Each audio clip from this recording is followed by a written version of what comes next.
Saudaraku, ratusan tenaga kesehatan atau nakes yang tergabung dari 17 puskesmas di Kabupaten Aceh Tengah mendatangi Gedung Dewan Perwakilan Rakyat Kabupaten atau DPRK setempat pada Rabu 15 Maret 2023. Amatan tribunga.com, ratusan nakes tersebut yang mengenakan pakaian serba putih itu telah berbaris rapi di halaman Gedung Olah Seni atau GOS Aceh Tengah sekitar pukul 9.30 waktu Indonesia Barat.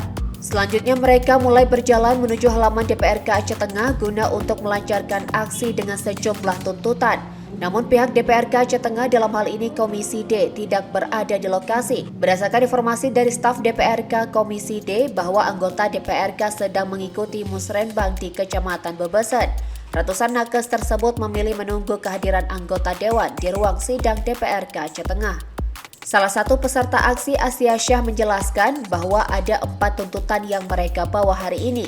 Saat ini, para nakes sedang menunggu kehadiran anggota DPRK dan dinas terkait di ruang sidang DPRK Aceh Tengah. Dari Aceh Tengah, Romadani, Tribun Gayo.